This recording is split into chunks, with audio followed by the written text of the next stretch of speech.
Welcome to the Scale Model Podcast. In this podcast, we aim to entertain, inform, and promote the hobby of scale model kit building with interviews, reviews, and news about the hobby. The podcast is available bi-weekly where your favorite podcasts are found, including iTunes, Google Podcasts, Spotify, and Stitcher. You can also get it from our website at scalemodelpodcast.com, where you can find show notes, photo gallery, and so much more. You can also subscribe to get notifications on all our updates, new episodes, and video content. Please support the Scale Model Podcast on Patreon. Patreon supporters enjoy early access to content and exclusive contests. Your Patreon support helps us to offset hosting and other costs to bring the podcast to you. Welcome to episode 132 of the Scale Model Podcast, sponsored by Cult TV Man, Sean's Custom Model Tools, and Return to Kit Form. I'm one of your hosts, Stuart Clark, and the gang is back.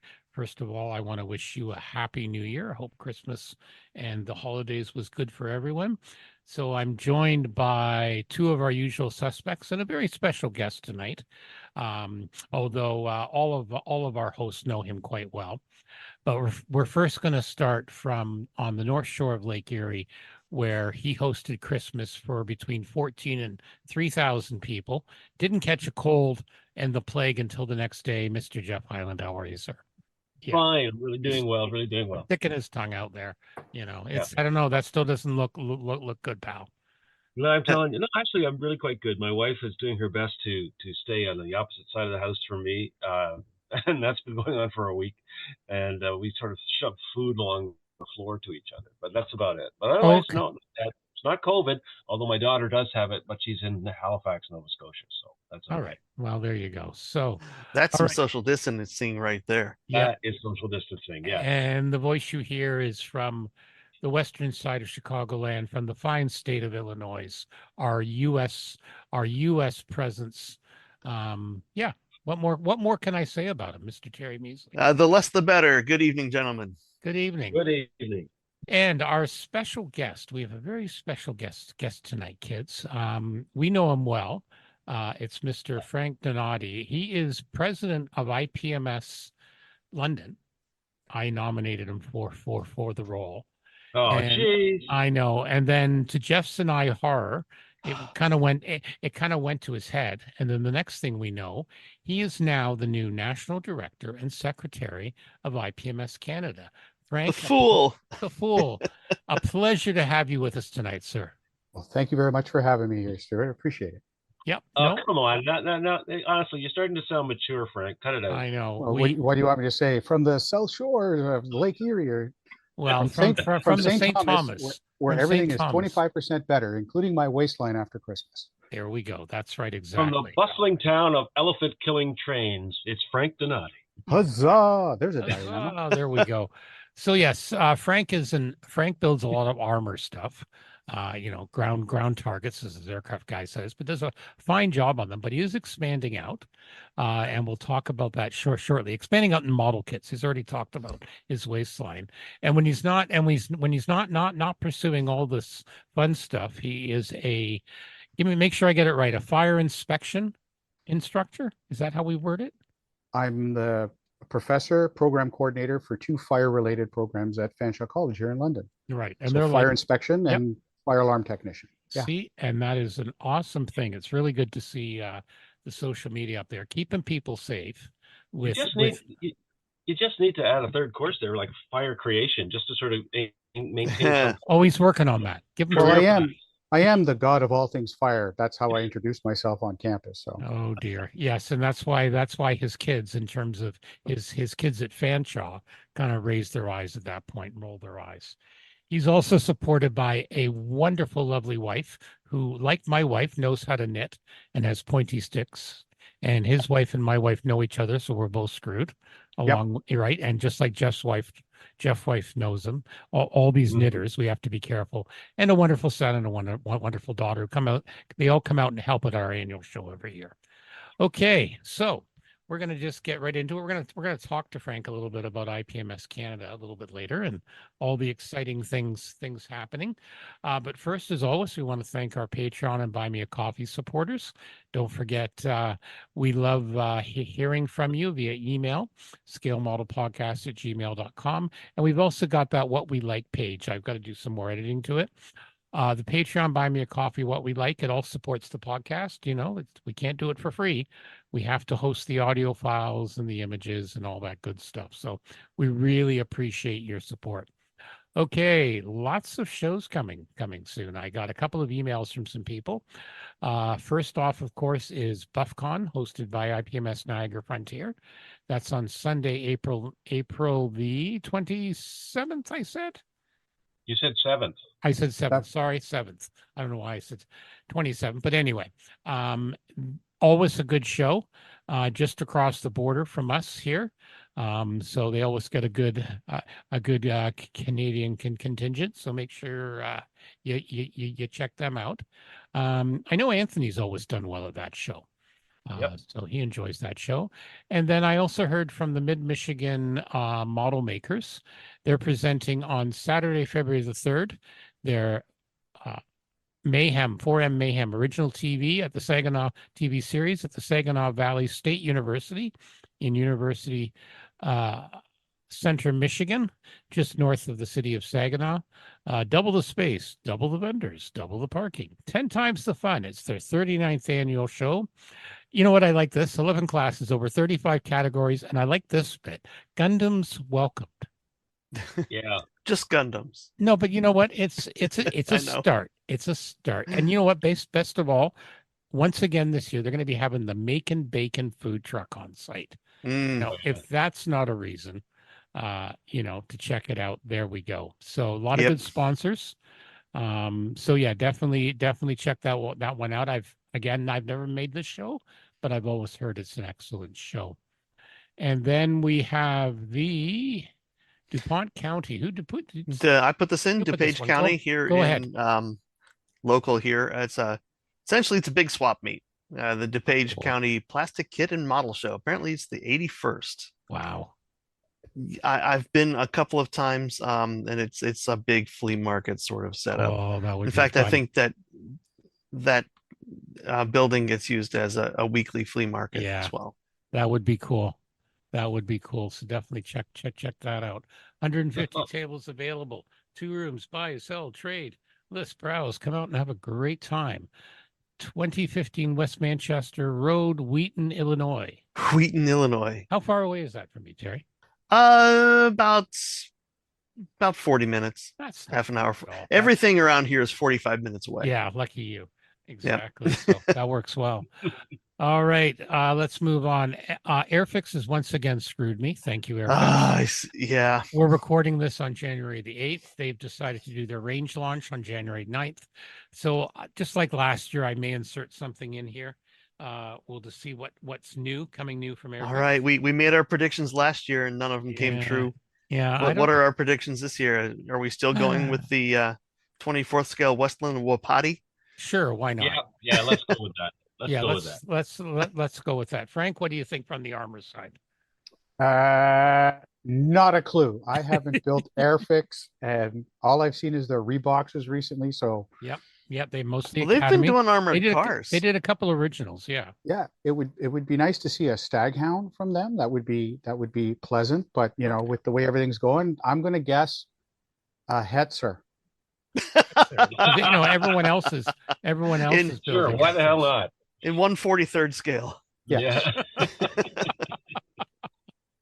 That's a thought. It's a thought. Okay, we'll throw those in and we'll see what happens. But they've released some other things lately. We'll talk about the Buccaneer in a little bit. I think they'll re-release their small what do you call it? Bristol Bloodhound missile kit. They already did the classics. See, they already released it. Yeah, the classics, that doesn't count. Well, we have new stuff. Yeah. Did they do a vampire yet? Hey, there we go. I'll throw you in for the vampire. They've done a vampire. Yeah, they did it. I thought they did a vampire. Yeah, they did. They did a while ago. Look at Frank. His eyes are glazing over. Who the hell cares? I was reminiscing because I saw a vampire at an air show here in St. Thomas a few years ago. Well, Oh, Oh, nice. and wasn't John Travolta supposed to be making a movie based on yeah, the he's the making a short movie based story? on The Good Shepherd. Yeah, The Shepherd. Ah, Hope he Yeah. the does. other one is tornadoes have been a little bit underserved That's recently. true. That's true. There could be, and A they like modern their approach tornado subject. kit would Yep, that's would do true. well. That's true. All right. Any Anyway, bad weather. Any bad weather is good. I will, depending what happens here, I will insert it. So we'll take a 5-second pause here. So I see that in the timeline. And then hopefully after this pause, you'll hear my voice telling you all who was right. All right, here's all the news from the Airfix 2024 announcements that came out on January 9th. 3 or 4 brand new tools, so let's just get into it right away.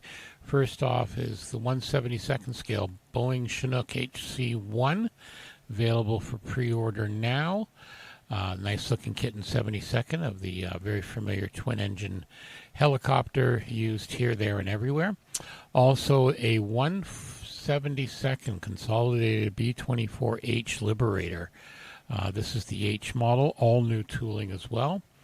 Also a 1/48th Bristol Bulldog Mark II, and this is in, like I said, 1/48th scale, and I don't think it's been a while since we've seen that. Also going to be happening a starter set. This is a new tool, an RNLI Shannon class lifeboat. I'm looking forward to that. As well, they've got a lot of other new things. So make sure you check on the Airfix site. They're doing a lot of re-releases, including a de Havilland Chipmunk, the D-Day Fighters gift set, some starter sets again, the Messerschmitt BF-109 F4. They're going to pre-order from their classic range the Bristol 192 Belvedere. Just a wide variety I'm just looking at here. They've also got quick builds. The quick build, they're going to do a Sherman Firefly and a Tiger tank, as well as a Bugatti Chiron. That is all available for pre-order now. And a lot of other ones with decal schemes, stuff like that. So if we keep going through the line here, I did mention the Tiger. They are going to do a vintage classic of the Hanley Page Hampton in 1/72nd scale, as well as a quick build of the Ford F-150 Raptor in gray, as well as an Audi TT Coupe in blue. So all sorts of interesting stuff going to be coming out from Airfix. Like I say, a lot of these you can pre-order now. Make sure you check them out. And yeah, so hopefully there'll be something there for everyone. Okay, so that was from Airfix. Some sad news there. Aviation artist Robert Taylor's passed away. I just Yeah. saw that this morning. Very famous guy. You may have not recognized the name, but you'll be familiar with a lot of the work. Mhm. I found a site that from Aces High that has a lot of his work. And just, yeah, there's something here everyone will recognize. My That they've cousin and I, when we lived together, one of his Spitfire paintings was in the living room for 6, 7 years. That was the centerpiece of our home. awesome. Very good. Yeah. His stuff is iconic. It's Yeah. amazing. Yep. So our condolences to his family and all that. So yeah. All right. Let's talk about on the latest issue of As the Sprue Turns, the latest show, otherwise known as IPMS USA. No, you know what? Kudos to the team in Madison. They are trying. But again, once again, looks like some malcontents and bad people decided to game the system. So what happened was they had phase 1 of the initial block of rooms in Madison going up last Saturday. And it was supposed to go up Saturday at noon. They were going to release the code. But apparently some people had gamed the system. Some people, from my understanding from reading all the kerfuffle, had basically made the reservation and then basically said, oh, I'm actually on the executive or I'm a reserve thing or somehow the code got out. And they were doing this to the poor people at the Hilton prior to noon. Yeah. And what's worse, people were bragging about it. Not cool, guys. Yeah. Not cool. So, of course, a lot of people went, obeyed the rules, went on at 12 Central, and the block was sold out already at 12 Central. Worse than a Britney Spears sale at Ticketmaster, shall we say. So a lot of upset people, a lot of not good behavior, guys. In the end, it's a hobby, it's a model show. There will be more blocks of stuff coming up. And again, kudos to the organizers for keeping a cool head, trying to keep people calm. They're doing a fine job.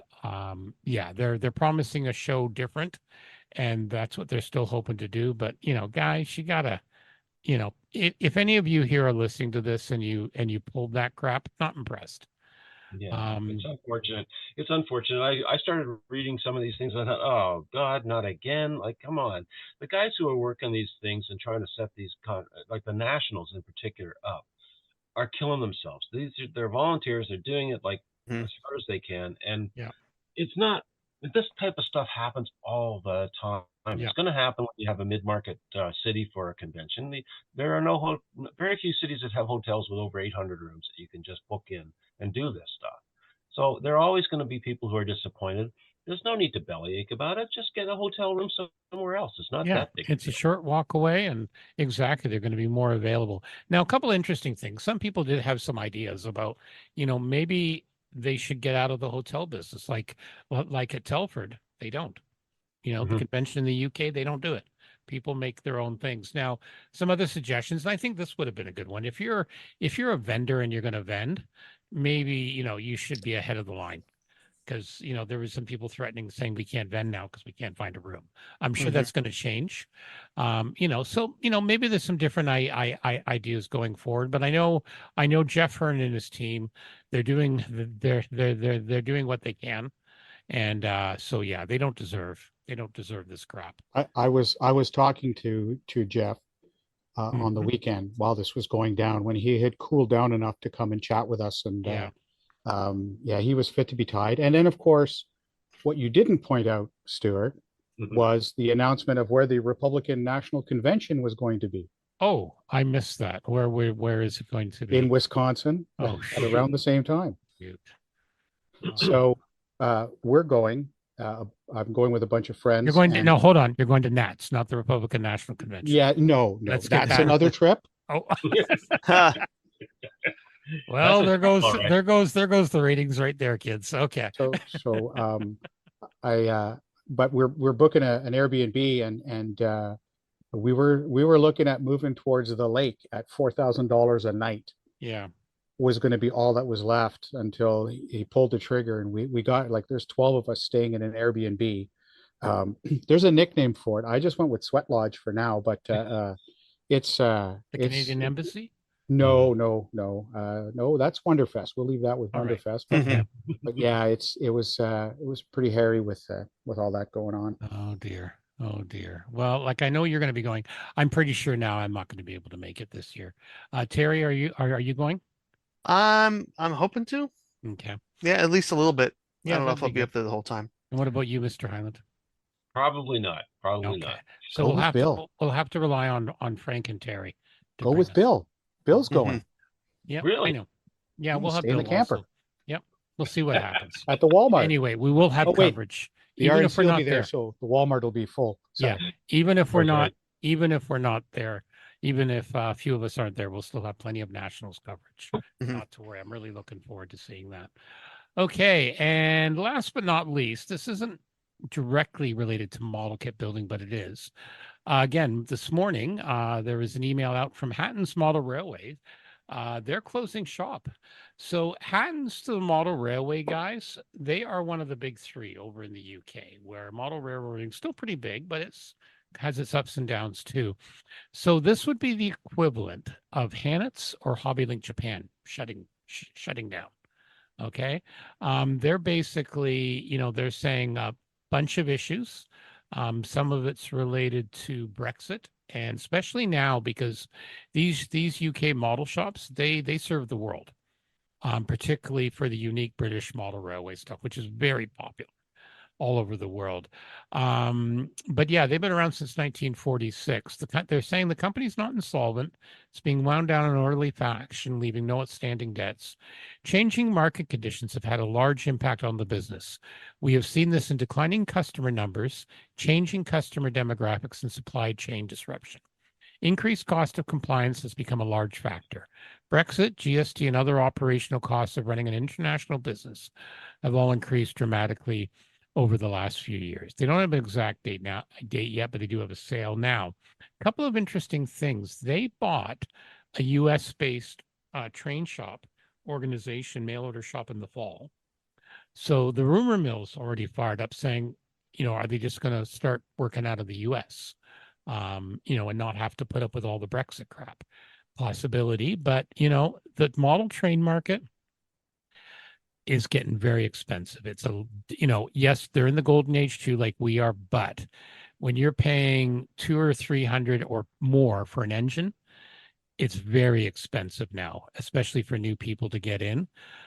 So that may be a big part of it. I'm trying to reach out to some people, see if I can get some more information. But I do know, like, you look here at our local stores, you're paying 300-400 for an engine, and over there it's just like that. So the secondary market does very well at swap meets and stuff like that. They do have younger guys getting into it, but it's very expensive for net new. And again, if you're, and Hatton's as well as Rails of Sheffield, in addition to Hornby, which is, Airfix is also owned by, they were producing their own new product as well.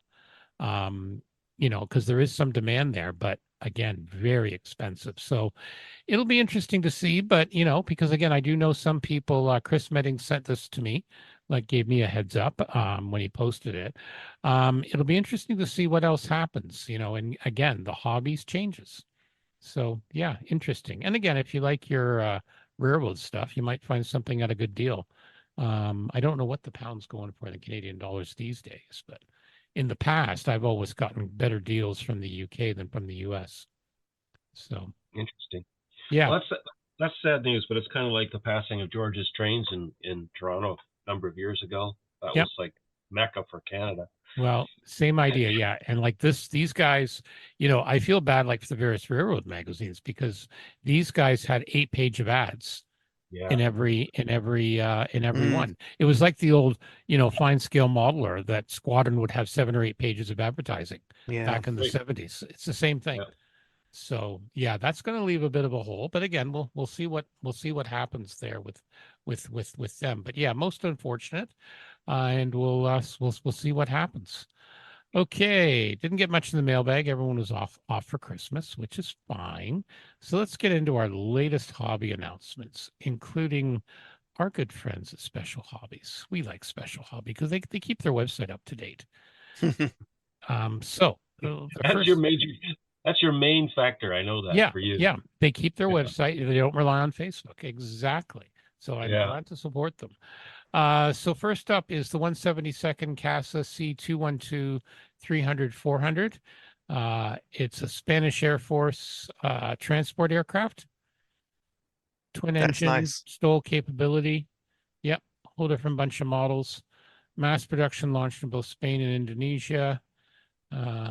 Various modes over the years. They fly all over the world. Lots of operators of them, particularly in Africa.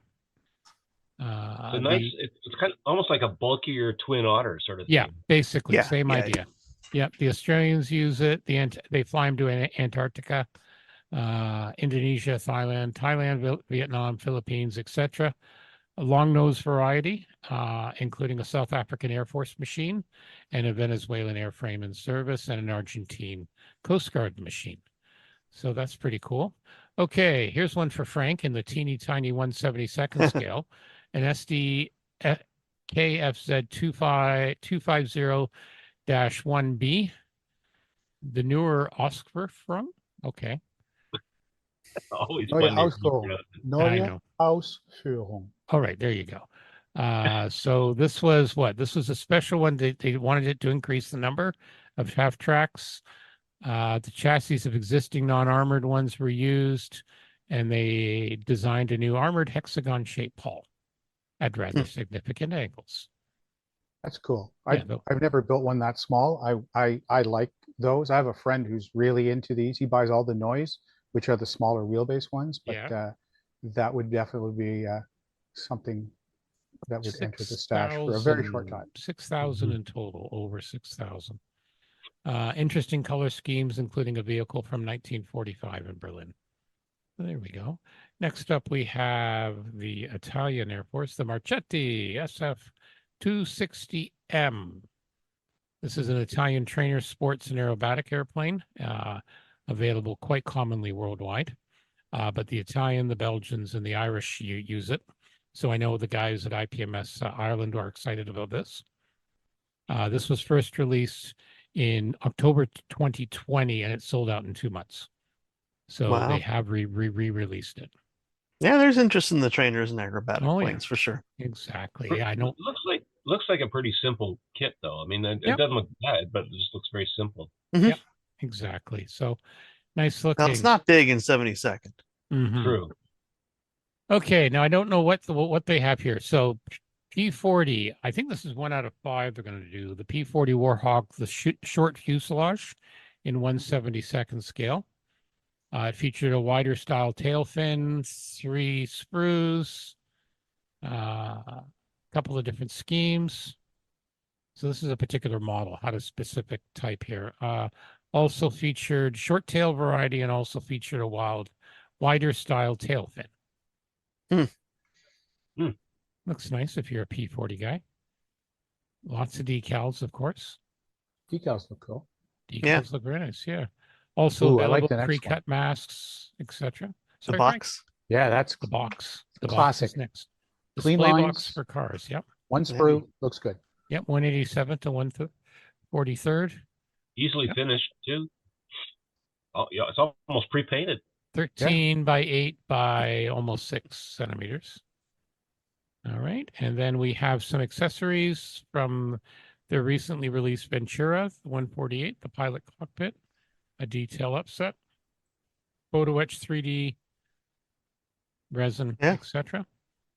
Then you've got for the half track, you've got the guns with the armor shield, some nice photo etch. They do nice jobs with these.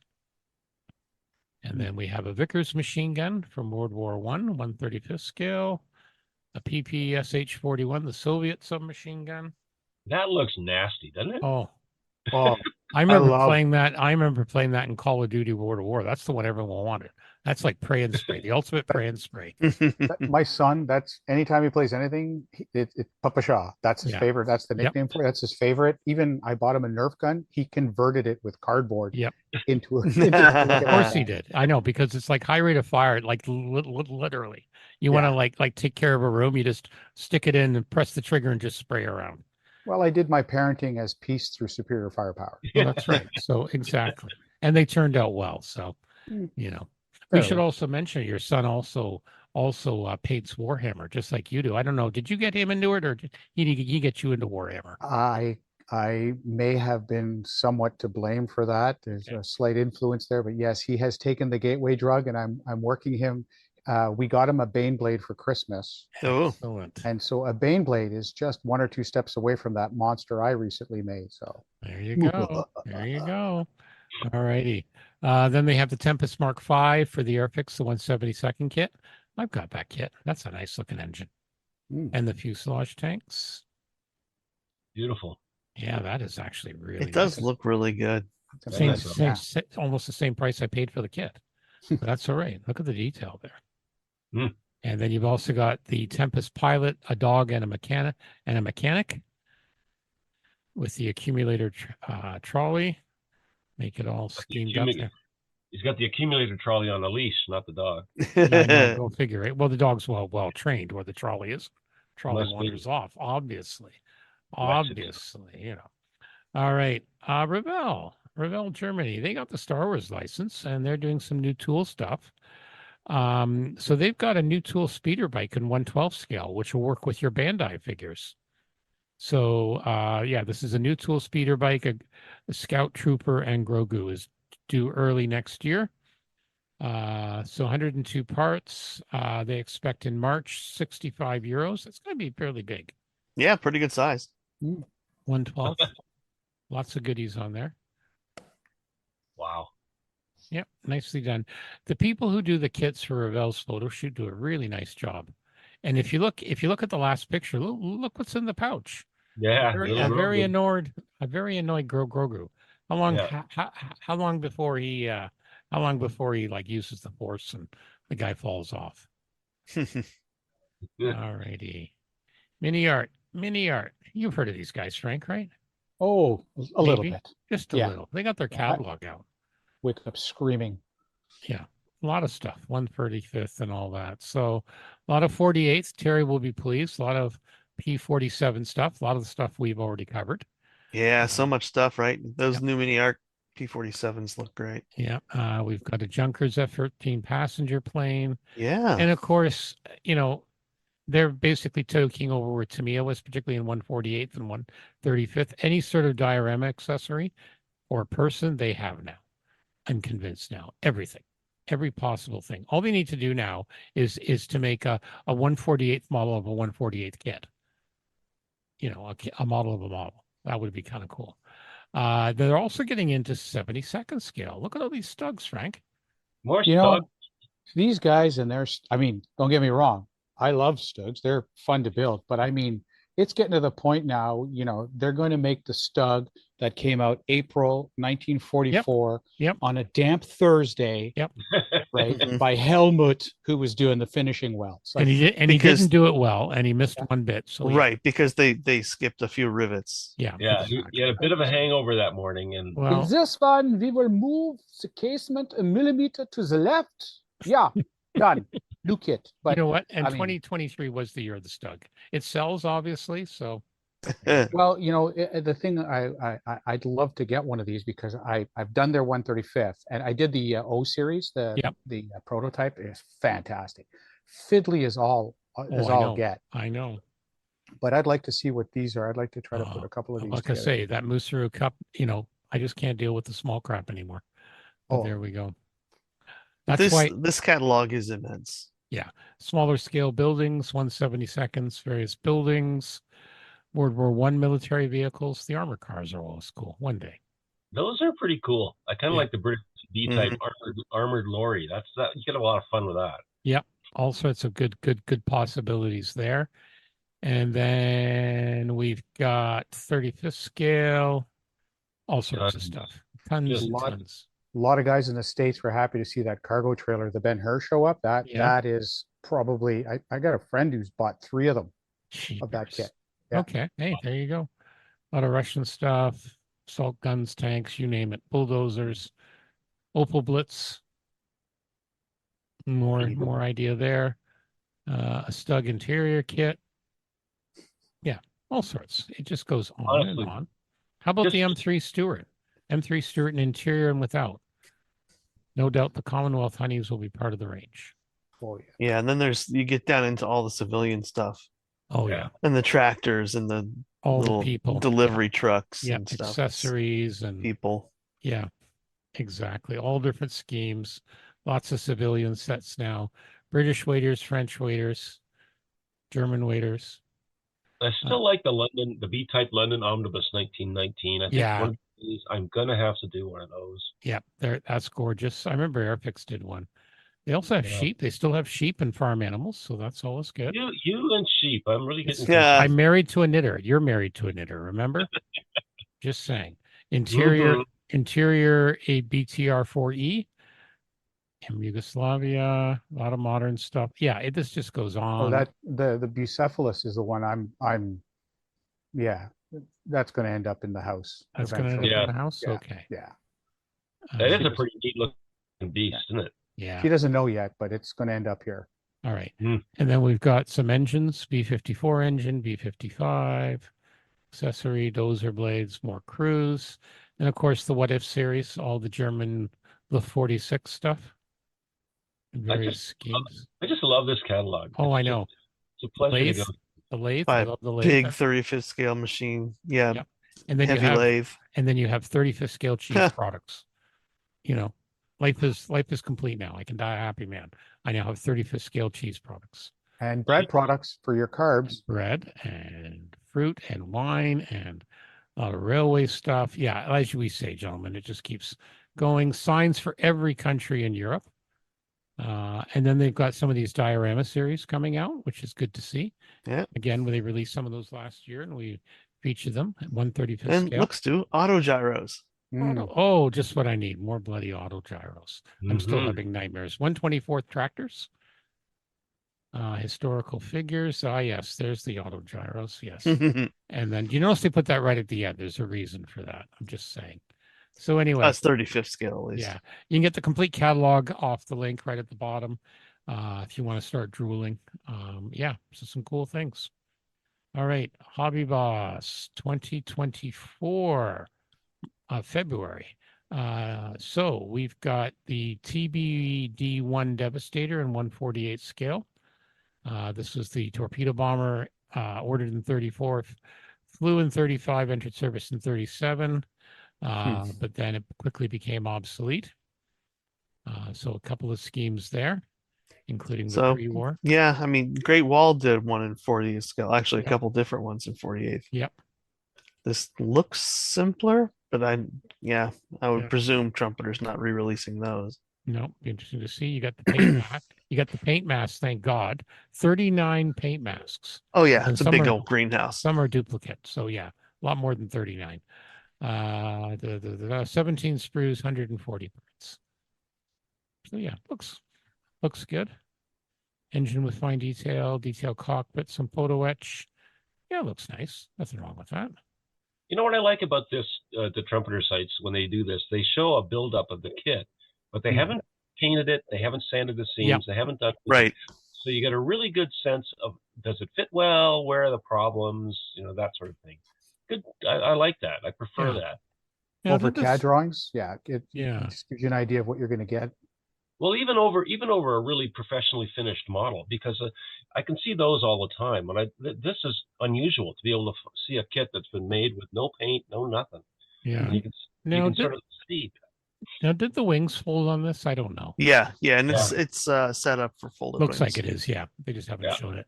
Okay, next up is a larger beast as well, 148, the B-24J Liberator.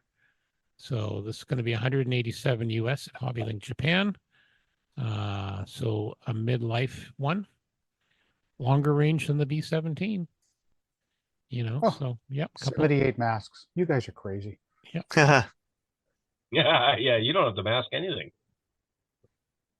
Yeah, lots of nice details there. Again, nice to have the mask set.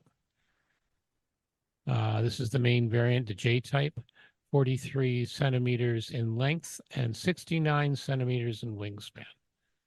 Tires. Yeah, we'll see how it is. Yep. I'm sure it's just a scaled down version of their 32nd. Yeah, looks good though. Again, too big for me, but again, they'll be available soon from your local distributor. Okay, moving on. Oh yeah, Hobby Boss released their catalog. Now, I've only seen segments of this. That's the problem. I can't find a full PDF when I was setting up the show notes. But a couple of interesting things that was on Brit Modeler. They had a couple of things. And in addition, they had a few other ones. I think I mentioned, do I mention the few other ones later? No. So one of the big ones was they have a 132nd S3 Viking going to be coming out from these guys. It's going to be huge. Yeah, that's something. It's going to be huge. Also, as well, so we talked about the B-24, a couple of Focke-Wulf 190s in 48 scale, two more 109s, the E4 and E7, and then all three models of the F-35 Lightning, the A, B, and C in 148 that joins an increasingly crowded market. About that. And then also a 72nd scale Avenger. There hasn't been a good Avenger in I don't know how long in 72nd scale. So again, that'll be interesting to see. But yeah, they did mention the S3, it's just not on these pictures. Might be further down. Someone may have mentioned it, but the S3 Viking will be a monster. So very cool as well. So yeah, more stuff coming. Hopefully we can get our hands on an actual catalog. Okay, this was announced about a week and a half ago. And a lot of people are excited about this. Magic Factory, they're releasing a dual kit, a 148 scale, all new tooling A4M Skyhawk. So much like their Corsair kit, this is going to be 2-in-1.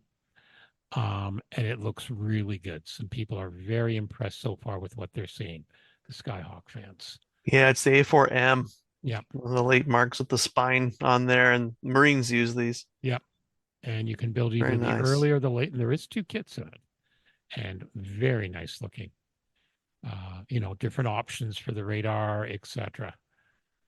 So yeah, if it's this looks very promising for Skyhawk fans. I'm trying to remember the one I built for the RCF. What if I'd have to look back and remember which one it was, but it certainly didn't look as good as this. Yeah, there have been a few series of these over the years. Mm-hmm. Yep. So that one's pretty cool as well. So that'll be very exciting for Skyhawk fans. Okay, Trumpeter. I just should have put this beside the Hobby Boss. They're essentially the same company. So again, oh no, this is the Hobby, but they mentioned the Trumpeter. In addition, they have the Midway, USS Midway, the 1-350, and a German. You want to pronounce that for me, Frank? No. Well, you mean the Panzerwagen? Yeah, that one. Okay. No, can you pronounce that one, Frank? What the hell is it? Panzerwagen. It looks like a train. Yeah, but it's basically it's a train that's armored on the sides, and you sit your tank inside of it, and it's got I think it's a 38 in it. Okay, yeah. Very cool. So basically, it's an armored train, but you just, instead of doing all the conversion work, right? You just roll it in. IKEA of railway cars. There you go. Nice job. Perfect. And then on the right side, it does mention the SD KFZ 251 22D with some other features, JJ7A, and the Norwegian Advanced Surface-to-Air Missile System, NASAMS. So there we go. NASAMS. Perfect. I'd say Gesundheit, but there you go. Okay, another exciting news. This one created quite a bit of buzz. Order models. They're releasing 3 more kits in 1/35th. 35th scale, kids, not 32nd. Aircraft. Some aircraft guys still don't get it. Some of us who's built both that and ground targets know it's good diorama possibilities. Yeah. So the Spitfire, the Mark 5B, a 0, and most of all interesting, a monster HE-111H6, the twin-engine medium bomber from the Luftwaffe. That looks really, really nice. Yeah, these are CADs. It'll be a beast. I would build this. This would be cool. Hopefully it comes with a mass set. Hopefully it comes with a mass set. Yeah. The work being done on the surface texture these days is stunning. Yeah. Yeah, it's amazing. Well, the last time there was a kit in this size was the Revell kit about 10 or 15 years ago. And that was 30 seconds. So this is, they're obviously deciding based on their sales, 35th seems to be popular. Again, it makes sense. But yeah, as you say, the details there, Terry. Well, yeah, and you're going to see the same sort of thing with that 0 and that Spit. Yeah, like it's got the stressed skin, which I think is fantastic. You need that on this kind of a plane. Yeah. The underslung gondola, sternobelt or deathbed with the rearward-facing MG-15, and the 20 forward-facing 20 millimeter cannon for anti-shipping. I didn't know they had that. That's cool. Full interior. And they're releasing a Spit Mark 5B to chase it down. Yeah, exactly. Perfect. Perfect. Hey, that's a beauty. That's going to be very popular.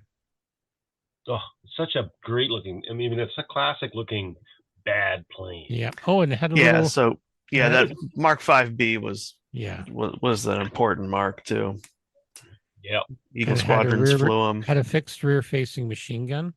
Yeah. But anyway, yeah. So yeah, the Spitfire looks good. The 5B. Yeah. Metal gun. I have high hopes. Yep. No other dates or details yet or pricing. But we'll have to keep an eye. I'm sure there'll be people talking about it. Okay. Oh, here's the Viking. I thought I put it in. I thought I moved it higher. Okay. So yeah, this is the what I mentioned before. They're going to release a 1/32nd S3B Viking. Trumpeter's going to. So that's going to be a monster. People are saying it's going to be a late S3B, used chiefly as a tanker and land attack machine. So uncertain we'll get a weapons bay or ASW gear, but I'm sure someone will do an aftermarket. Just a nice looking aircraft. So there you go. Make some room, kids.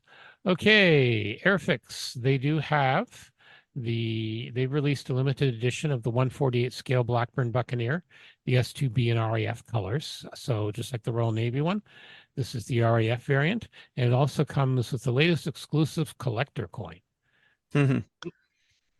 from 72 Squadron. Looks like, so that looks nice. Again, for those we all knew they were going to build an RAF one once they released the Royal Navy one, so we knew it was just a matter of time. So that looks nice. Again, they do some nice stuff, our friends at Airfix.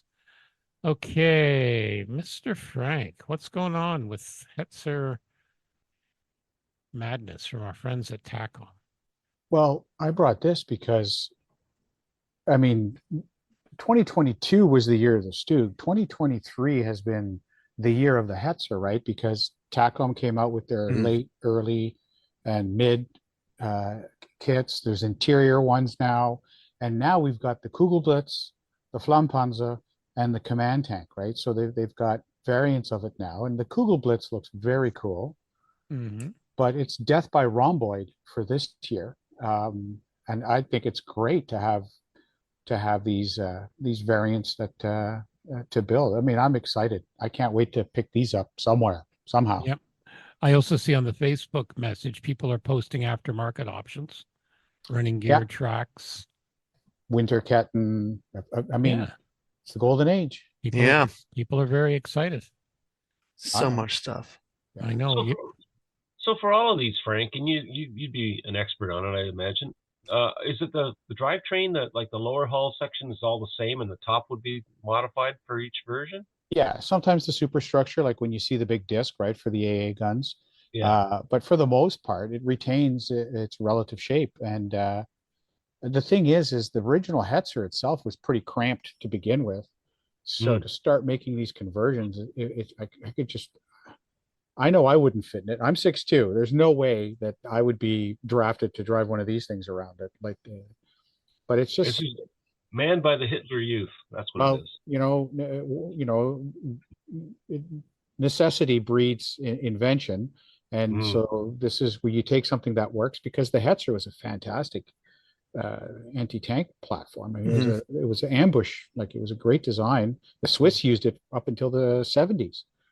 Right, as the G13. So this is just basically, now my comment is always, Hetzer's gonna Hetz, baby. Hetzers are gonna Hetz. So, and then they got this big ship, the Russian ship they announced coming out also, right? The frigate, which is kind of looking cool. Yeah, exactly. So that'll be kind of cool as well. It looks like the Russian ship almost looks a little bit like Space Battleship Yamato, actually, with those things sticking out the bottom side. Exactly. Yeah. Exactly. Yamato, right? Yamato. Tomato. Yamamoto was the admiral. I gotta say it. I know, but it's our shtick. I gotta say it. Okay. Last but not least, okay, folks. He does this at our club meetings too. I know I do. I wind up Jeff. It's my role. Andy's Hobbies, their latest 1/16th one is an M8 Greyhound light armored car in the big 1/16th scale. Our good friends down under it on the bench, they had a great debate. Dave was really thinking they should have come out with an M114, M11, the armored, the half track. In Canadian service, M118. I'm sorry. But anyway, they've come out with this instead. The M8 US light armored car. So lots of details. In 16th scale, that's still pretty good size. I know. Exactly. So that's a good choice. This is one of those subjects that doesn't really get as much due as it should. Yeah. In general, the scouts and the armor cars don't get as much. Yep, exactly. Yeah. All right, let's turn over to ScaleMates via that custom link. This is new tool, full kits coming soon. So let's see here. We are recording this on January the 8th. So we have an alpha model of Ferrari in 124 scale, a couple of Gundams. There's the F-35, some of the Hobby Boss releases. I Love Kits is doing the USS Sullivan's, the Fletcher class destroyer, and DD-537. More Ferraris. Okay, here's a company here, SS Models. I've seen a lot of these, various scales. So they've got a Stewart here in all three of the popular scales. They've got an M2A4 in all three scales, M2A2, just the M2. Is this all 3D? Is this just 3D printing? They must be. It must be. Now they do have one here that's 16 They are. scale. They're all 3D. Yeah. Yep. These are all three. Because there's no way you'd throw molds of all that No. stuff at the same time. 3D printing M2A1 US medium tank, again, 1/16 scale. Scroll down, you get to the good stuff. The Oh, T35. I know. Look at all these. That's gonna set you back a few. I'm looking at the RBT5 and the BT7M. I mean, those are just whack-looking Soviet tanks. Well, I'm glad they didn't make the Pershing and T35s though. Beasts. Can you imagine a T35 or a Pershing in 1/16? The poor mailman would hurt himself delivering it. Well, I'm doing a T28, which is similar to the T35, and that T35, I would love to get my hands on that. Yeah, I'm okay with 135th. If they don't want to make me 1/16, I'm gonna get our friend Ron to print me that 1/10 scale KV2, and we're good. You're good. Okay, that's good. So a lot from SS Models. It is a lot. 124th SAS Pink Panther on January 7th, and also, what we've all been waiting for, the 1-to-1 from Sayoto, the sesame ball plastic model. Sesame dumpling, 1-to-1 scale. Looks like a few parts. And you put the rice on by hand. The rice is individual. Click on the link for it. The sesame seeds. The sesame seeds, yeah. Hey guys, you ever eaten these? They're good. They can be good. Oh, they are the devil's food. I know, but you know what? For someone, if you really want to have like a Zen moment, you need some time to just relax and just put on who knows how many parts. I wouldn't call that a Zen moment. I'd call that infuriating. I know, but for some people, it's a Zen moment. I'm just saying. Maybe, yeah. And they'll sell. And put it next to your cup noodles. Yep. Yeah, true. Exactly. Cup noodle kit. Company called A&A Models, the F-15, later the RF-61 Reporter. Never heard of that. Looks like a prototype they must have done just post-war. No, it was the photo recon version of the P-61. Oh, right, of course. So yeah, I don't know how many of them some of them probably flew after the war as weather ships or something, but okay, not for long. All right, Predator. Moving on, January 5th, Edwards coming out with an Albatross D3. Let's see what else here. 187th HMS Victory.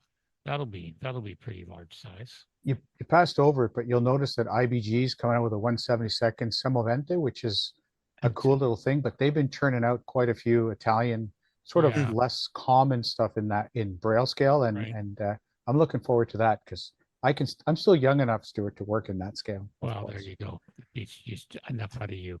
No, it's interesting though, because again, and I've said it before, how obviously the price point to make a profit is much lower now for how many they may have to sell to make money for some of these. That's what I keep thinking. Lots of ships there. HMS little Hercules tugboat. Yeah. Ooh, the Santa Matissa Trinidad at Trafalgar. That battled against HMS Victory. Now, why is one 187th and one is 184th? 1 to 84th. I know different companies. Just annoying. All right. January 4th. A couple of Israeli fighting IFE Boshok. Chinese stuff. Honda Fireblade. Oh, yes. Edward made a big thing about this. The P-51D Mustang. Yeah, we're starting to see some more information from those. Yep. Yeah, I got to go back a couple of weeks because we haven't been here for a while. So Edward had a big fire, right? Yeah, a couple years ago. A couple years back, yeah. They're all back now. It apparently wasn't as bad as they feared it would be. Oh, that's good. What else here? If we go back to December 30th. Brave Express, Mike Jane, some Gundam stuff, a German rocket V2 from 187th scale, more from SS Model. I like this one, the Russian robotic fighting vehicle from December 29th. Red Iron Models, 172nd scale. Russian version of a battle mech. Yeah, I love it. Yeah, a lot more 3D printed stuff. Where was that? Under December December 29th. 29th. Third one Okay. down. Yeah, Project Cyclone. There it is. Yeah, I'm just skipping. That looks angry. It just looks angry. Yeah, exactly. What else here? Well, I mean, it's a Mad Cat, right? Yeah, basically. It's the Russian version of it. I'm really going back here. December 26th, Project 82, the Stalingrad battle cruiser. Triumph model in 1/700 scale. All right. Is that a new gunbuster from Bandai? Looks like. On the 26th, the Glory? Yeah, well, from 2021 is a new Yep. new tool gunbuster. Yeah. How about this one on Christmas Day, the 25th? ATA-9 Scope Dog. Is that like a future version of Snoop Dogg by Wave Corporation? Looks like he's up. Oh, Scope Dog's been around for a long Oh, time. yeah, since what, late 70s? All right. Yeah. Oh, new It's tool. one of the classics. New tool. Even I know Ha! There you go. I stand corrected. that. A lot of stuff. Bandai and these other ones just keep pumping them out, though. Yeah, exactly. So anyway, Oh, that's Wave. That's a 24th scale one from Wave. That might be worth it. Look at the December 21st, second one down. Farman A6 Super yeah, this one I saw. Oh, We were talking about it at our club meeting. I pointed it out. Isn't that is kind of very steampunky sharp, I think. Yeah, we got during our build night. Then we got into looking at old classic car auction sites, and that was a huge sinkhole. Yeah. Bill Webb was very informative. go to the page for it, Jeff. It's basically like two boats. Yeah. One on top of the other is the kits. Oh, look at that. Yeah. Yeah, I Isn't know. that the Yeah. weirdest thing? Yeah. That's such a weird thing. Anyway. Still looks Yeah, we cool. went down a rabbit hole looking up the history of it. Farman as a company. This was actually, I believe this was actually done due to a bet, if I recall, if I'm thinking back now. Yeah. Kind of looks like a bet. Yeah. So it was like, yeah, it was kind of crazy. So anyway, all right, that is all the news from Scale Miss that's fit to print and line the birdcage with. Now let's talk about something completely different. Our good friend Steve at Cult TV Man and what he's doing for the new year. Here we go. Happy January. Here we are back again with what's new from our good friend Steve at Cult TV Man and culttvmanshop.com, your source for all very cool sci-fi, fantasy, and all sorts of other neat things. You never know what you're going to find. So let's look at what's new on their website today. I see the International Space Station from Revell, the 125th anniversary in 1:144 scale. It's going to be released soon. You can, or it's on back order, but you can join the waiting list for that. Looks like a nice looking kit. We also have the new Aston Martin DB5 from Revell from James Bond 007 Goldfinger, 124 scale. That's on back order. You can join the waiting list as well. And then a couple that are in stock, of course, the classic Ed Roth Rat Fink from Atlantis. In stock right now, $19. You guys will be well familiar with that. Also, Ed Roth's Dragnut from Atlantis, $22.99. And then a few more Revell releases. We have the Mandalorian, the N1 Starfighter 124 from Revell Germany. That's on back order. And then we've also got the Mandalorian, the Bounty Hunter 1/9 scale from Revell Germany. That's now available. And also a couple of kits I'm waiting to see from Dune, from Mung, the Harkonnen and the Atreides Ornithopters, and the Spice Harvester. These are mini kits, but they look like they're going to be a lot of fun too. Looking down, we've also got Tom Daniels Sidewinder Custom Show Rod, 1/25th scale. And, of course, the Art of Ron Gross, the 2024 calendar. He's a lot of Lost in Space and Irwin Allen productions. So definitely some cool things there. And, of course, all sorts of other cool things. So make sure you check them out at culttvmanshop.com and tell them the Scale Model Podcast sent you. Okay, time for our feature on what's on the bench. So I'm just about done the weathering of the Musaru Cup. Had a lot of fun last week doing it. Finally decided on the smaller base. having some fun with the various weathering materials. And I have started on the next one, the YF21. I think that's going to be my IPMS London 1-year build, Jeff, because I didn't start that until after the new year. That's the latest Macross one. I'm going to do another RCAF. What if it's going to be a de Havilland machine? I've decided. I just got to come up with a name. Only started on the cockpit so far. Not much work. Okay, Frank, how about you? What have you been up to? By the way, folks, if you've never followed some of Frank's Facebook page and that, we don't know where he gets the time. We're convinced there's either two Franks or he has a time spinner, because I don't know how he produces the number of kits he does. It's efficiency. I just thank God it's not two Franks. Yeah, that would be scary. I just completed. So for Christmas, I got a Trumpeter E100, which is almost a paper Panzer, because there were some one or two chassis actually built. It looks like a smaller version of the Mouse. Great kit. Everyone's like, "Oh my God, you built it so fast!" I mean, it's 4 sprues. It took more time to sand the wheels than to build the kit. And I did it sort of as I call it the duplex because it's that big. So that came out really well. I tried something new with that one, making it look like it had concrete on it, like urban fighting. And so I caved.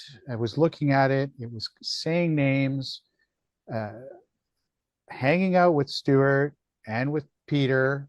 One of us. And the last of the RT magazine, where there was a great article, 2 articles on Macross. I said, I was at Neo Tokyo, our local purveyor of all things Mr. Hobby. And, I was looking at it. It looked kind of cool. So I did it. I bought the VSO, and it's a Macross kit. So I've started it. I started it yesterday. It's Hasegawa. So it's my first Hasegawa build. It's nice, great plastic. And, but it's an airplane-ish, and you got to paint in steps, not like what we armor guys do. So I also started 148 Suyata Panther, full interior. Okay. So that's beautiful. The molds are gorgeous. I ended up getting that from actually from Glenn Colley, our friend at IPMS Ottawa. We had a presidential summit, and I walked away with the Suyata kit. And funny how that happens. Yeah, it happens. So I got those 2 on the go right now, and I'm stoked. I'm looking forward to this weekend when I get more time to start working. That's good. You realize now, Frank, that because Terry's done that, I've done them. Oh, just one more person. We gotta get down to Neo Tokyo and get him a Macross Valkyrie kit. Well, it was Anthony's build at the show, at our show, at our club meeting, that I was like, I saw how he did at Wonderfest, but it was beautiful. I said, you know what? That's worth an effort. Like, I'm going to give a shot. I mean, I'm not even going to come close, but it looked so cool. And that's my litmus. Yeah, right? I know. I've got a pile of them. I love them. They're just so fun to do. And again, I'm having a lot of fun doing the fictional. This will be my second Valkyrie in the fictional. Yeah, and those VF0 Phoenixes they're really nice kits. Yeah. Now the other one, Peter, because like we always talk about having our crack dealers. So Frank has a crack dealer, Ed Kubiak, who used to run the barrel store, but he's still got a ton. So anytime Ed comes a calling, but also Peter's my crack dealer for Valkyrie kits, and he's becoming that for Frank. And apparently Peter says there's a chance they might be re-releasing the Valkyrie with the radome and the fast packs this year. I'm trying to remember the model number, but that's the Elint Seeker. Yep, that's one. Yeah, there's several versions of that. The VF11 has one. I think the 25 has. I also has radomes, so you could do a whole series of those. I wouldn't mind one without the fast packs, but I'll take it with. There's one that looks like it's got like shuriken blades in it in the radome. I was like, that looked cool. Yeah, it's a 25. It's a split radome. Yeah, that's pretty and cool. By the way, not to be outdone, Peter is also now my daughter's crack dealer because she's completely into manga. Yes. Yeah, well, that's what I'm saying. It's a great store. You can, you and your daughter especially, but your son can pick up some stuff too. Oh, absolutely. And then you go off to Game Chamber and do the rest. Exactly. We do. Oh, we do. Oh, it does. Well, no, that just means Mom gets a break from the 3 of you. Sure, we'll go with that. We'll go with that. All right. We'll go. All right. Jeff, how about you, my friend? Well, I finished the SR-75 penetrator in 148 scale from Testers for my grandson's Christmas present. Awesome. And Awesome gave it finish. to him. He was very pleased with it. He couldn't believe it. His jaw just dropped because it's kind of has that impact on you. Yep. Size, it's the same size as him, basically. And but it's a ceiling hanger, and so it has been hung from his ceiling. I'll send you a picture of that. He was over the moon for it. I was actually pretty proud of it. I kind of like that experience of trying to do the shaded colors from white all the way to and it was brilliant. fabulous, absolutely fabulous. Yeah. And so I was not displeased with how that turned out. And then in the process, I got kind of hooked on simple kits. So I had picked up this at last year's Heritage Con, the Lindbergh issue of the Oh yeah, I remember when you got that. Yep. And it's just such a bright red, sharp 50s vintage thing with a yellow tractor and trailer and launch trailer and everything. And that could be fun. What the hell? So that's what I'm working on now, just to play around with it. And I have got the Handy Page 0400 sitting up on blocks as I stare at it, trying to figure out how the hell am I going to rig this mother. Because I started trying to get to super glue some of the rigging into place on the bottom wing before I match the wings together and do all that, and it's just it's not an easy. No. Jeff, that's not one of the redos you got, is it? Which one? Yeah, it is. It's one. Okay. It's two actually. Because Stuart was helpful in giving me another kit. Thank you, Stuart. No problem. Of the 0400 because I was missing a few parts from the first one. I recall. Yeah. Yeah, but it looks good for a redo. Yeah. And it's an opportunity to play around with different weathering effects. And I still haven't really got to working on that tank you gave me, Frank. It was sitting there right beside the 0400, daring me to have at some weathering effects on it. Yeah, you'll be fine. You'll be fine. That's me. Good stuff. Okay, Terry, how about you? I'm gonna make a push to get this Haskell Rigalt done. That's one of the bad guys in Macross. One of the it's just the regular one. It's not not any of the other ones. So it's not as nice as say a Bandai kit. So there's some seam filling to go. Most of the seams are just seams, right? But there are some fair gaps on it, so I'm gonna have to work on that. And they're very visible places. So getting some work done. I want to start getting the decks painted up, or the markings on the decks for that Gamelon Lambda carrier, all 4 decks of that, because those have to be painted before you can start building the ship around it. Yeah, so then you gotta mask those so you can actually take the masks off after it's painted. Right. When they're all sandwiched in there. Yep. After seeing Peter phase, I'm really looking forward to seeing you. Yeah, should be interesting. And I did pull out the Halberd models, XP47H and the Tamiya kit for the parts, right? Just to see how well it all holds together, and they do a great job. I mean, Halberd continues. Yeah. And it's Tom Cleaver had just recently finished one up. Right. And it really looks like a great white shark or a mako or something. So I can't imagine not putting some sort of shark mouth under that intake. It just calls for it. Yeah. So I think I'll probably do this in a fictional operational scheme. Cool. And just do that. And then wait for their P47 or XP82 kit to arrive, which I got noticed that it has shipped. And that's an even bigger brute. So this thing had the 16-cylinder Allison engine in it. And the XP82 has the 4-banked engine the Super Corsair uses, the 28-cylinder engine in it. And they lightened that one up too. They pulled guns out of it. The thing was a jet killer. A beast. beast. Yeah. Excellent. Very good. All right. Moving on. What we're reading these days. This is our ongoing series of interesting things. I do put links onto Amazon. So if you do decide to purchase, make sure you do that. And that gives a little bit couple of cents to us to the podcast. Like I said, for those following along, Jeff just put the picture of the penetrator in his son's room. Looks good. Looks good. So I started with, I'm still working on Coming of Age in the Milky Way by Timothy Ferris. It's kind of an overall history of astronomy, physics, and some of the characters involved. About 3/4 of the way through. I didn't do as much reading over the holidays as I thought. But yeah, getting through it. It's a good book. I enjoy his work. And then New Year resolutions and all that. This one's called Clear Thinking, Turning Ordinary Moments into Extraordinary Results by Shane Parrish. I've subscribed to Shane's newsletter for a few years. He's got some simple and good things to try and, get you on target with goals and that. I've literally only read the introduction, so I just started that last night. Okay, and Frank, you're reading an author we're very familiar with, I see here. Well, yeah, I just put another link on. It's hard to see, Yep, but I'll take I care had of bought that. a book called The International Brigades: Fascism, Freedom, and the Spanish Civil War. Amazing. This guy actually interviewed the last two surviving members of international brigades. So from the Spanish Civil War, they're all gone now. So that's history. So I read that. Just crazy, right? Just Yep.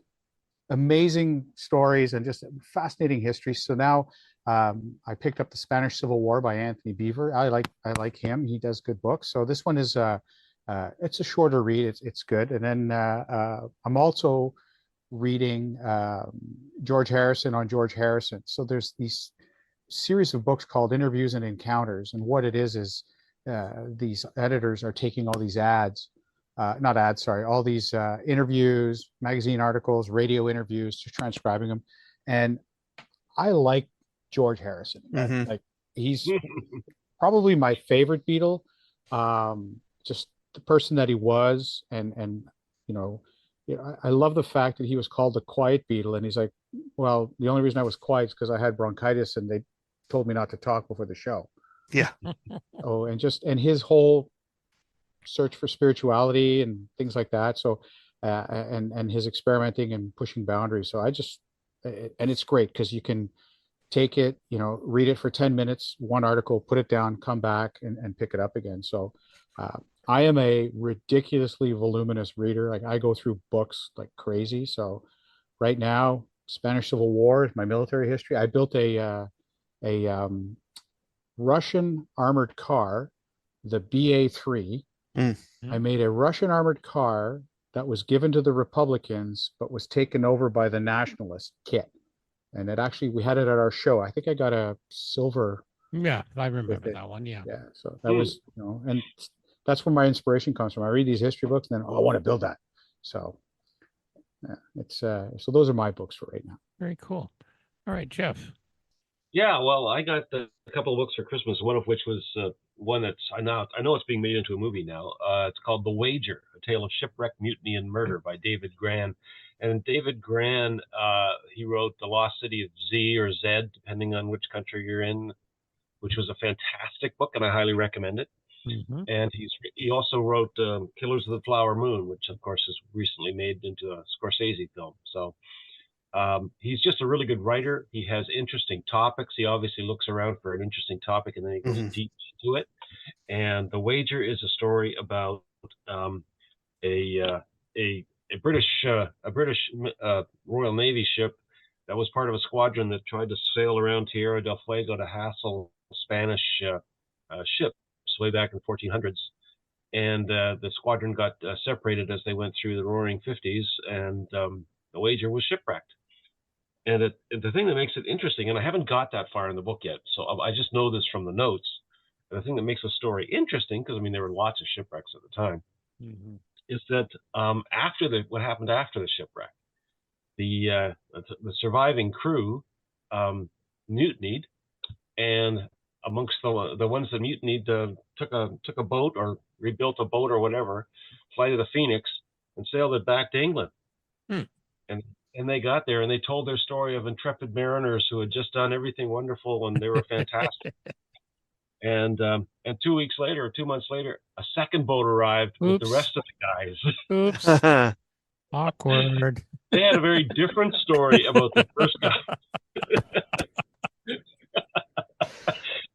then there was a big Royal Navy inquiry and everything. And anyway, so I haven't.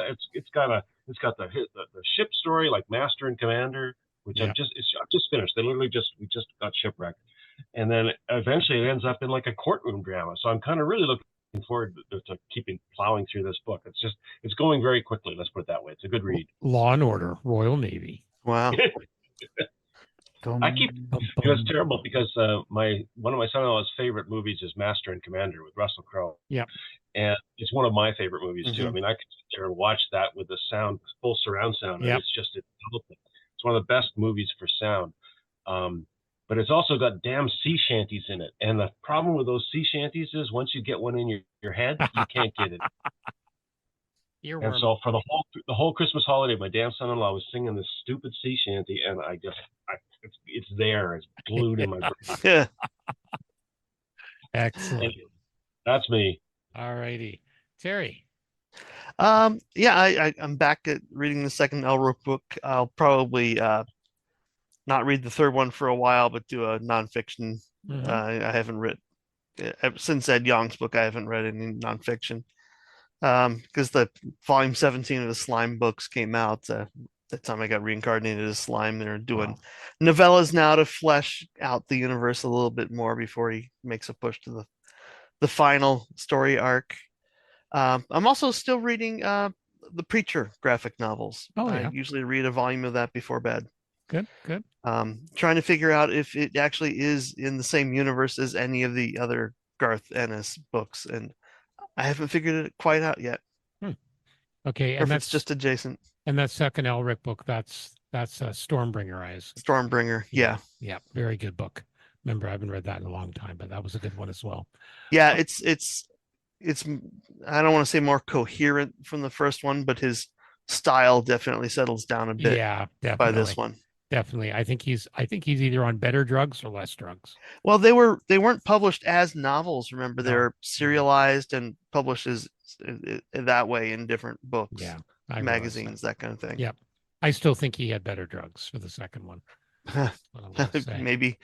All right. Let's talk a little bit about a guy who I don't think uses any drugs as far as I know. Sean's Custom Model Tools. Let's see what he has to say. Now we're going to talk a bit about Sean's Custom Model Tools, one of our other sponsors of the Scale Model Podcast. Some very cool things, both 3D printed and the Goodman Super Sanding Blocks. Let's start with the Microset and Microsol Decal Set Bottle Stand. This is purposely designed for the microscale set and sole. Most modelers over the years, they've tipped these bottles over. So this is a very handy thing. At $14.95, you can put them both together. They're printed in blue and red for easy identification. Comes with a black base, and they actually have little magnets on it, so helps keeps them in place. Definitely a good deal. I use mine all the time, and I can well recommend them. Let's talk a bit about those Goodman Model Super Sanding Blocks, namely the Value Pack Combo for $28.99. You get the 80 grit, 180 grit, 220, 320, 400, and 600. Just an amazing set, just what you need. And you can also, if you want, you can also get a super sanding block stand for it, which also really makes life a little bit easier, helps things keep it organized. The other thing too is they have the awesome model tape dispenser for your various tapes. It's basically a 3D printed thing. You put spools of your tapes. It's got a little razor blade to help cut it, and it's really, really good design. So yeah, works out really well, and yours for $19.95. So check out these and other amazing deals at Sean'sCustomModelTools.com, and also on Facebook, and tell them that the Scale Model Podcast sent you. All right, we're back now. The moment we've all been waiting for. Dun dun dun. He's exhausted now, so we can beat him down. We can beat him down. That's the more? idea. That's the idea. Airplane talk. See, now we got him. Okay, Frank. Apparently, I heard a vicious rumor. So not only because I remember a while back there was this new guy in our club, and I thought, I was president during COVID, and I thought, this guy would be good for a leadership position. And I basically said, hey, Frank, you want to be El Presidente. And he checked with the boss at home, she who must be obeyed. And he said, sure. And he's been doing a fine job as our club president. And then the next thing I know, he's talking to one of our members who's also on the IPMS Canada executive. And then I hear he's secretary. And then the next thing I know, he's now secretary and president. But apparently, like you said, pre-interview, it's a bloodless coup. So, Frank, you are now, and I guess it's the director, right? We don't call it president of IPMS Canada. Yeah, the title is national director. National director. So we're going to make sure he doesn't confuse his El Presidente title in London with national director. We'll try. Well, that's why I just went with the unified title, as you can see on the screen. El Jefe, yes. El yes. Jefe. El Jefe. I see. He was calling himself Papa Doc for a while too. We decided to ignore him at that point. So tell us a little bit. IPMS Canada, they've been around for a while. What made you decide to step up? Because I wasn't pointing a bayonet behind you. No, you weren't. No, you did influence me painfully to become the president. I was like, maybe I'll get in. You're like, yeah, Please, yeah, do please, it. take it. And then please. you got Jeff on board, and he was nice to me for a while. And he said, "Come on." And then, Just for a while, though. Let's not Just go for a too while. far. Yeah, no, it ended as soon as I stepped up. that's right. I've been an IPMS member since I joined IPMS Ottawa back. I guess I came back into the hobby around 05. We'd had the last two kids, and so money was better. So we, got back in the hobby from scratch, and was with IPMS Ottawa. Great gang of guys, and thoroughly enjoyed my time with them and with Capcom, and just going to those meetings. I moved to St. Catharines. There's a club now out of Brock, but there wasn't at the time that I was there. At least I couldn't find it.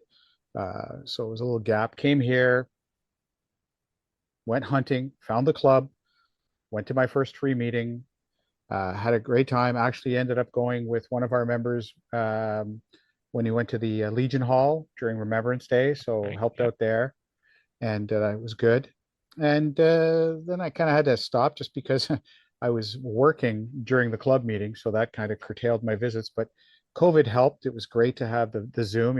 Stuart, you were quick to embrace. Hey, let's do it this way, and liked it.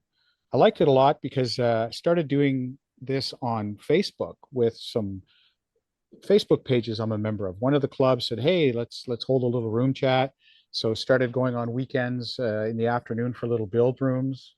Now, like some of our club members, I attend a few of them. I pop around here and there, and I get to talk to guys all over the world, and just got more engaged. And the kids don't need me, so I wanted something more to do. So it's time to give back. And I thought, well, let's volunteer with the club. You're doing a lot. You were definitely getting real busy, and I listened to the podcast, and I like the product that you have on this podcast with the guys. So stepped up, tried to offer what I could. It was a bit of a learning curve, right? The new guy, a lot of the members didn't know me, and but it was great fun so far for the last year.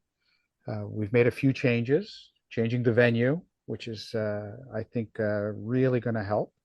Our numbers are astronomical, and I think one of the things that really set it off was Kerry Trainer, the chapter member liaison, spoke at one of our meetings and said, from all the chapters he's dealt with, he says, we had the most diverse chapter he's ever seen. Mm-hmm. Because there's no one discipline that kind of takes over. Ottawa, there was a lot of airplanes. Glenn Colley was the sub guy.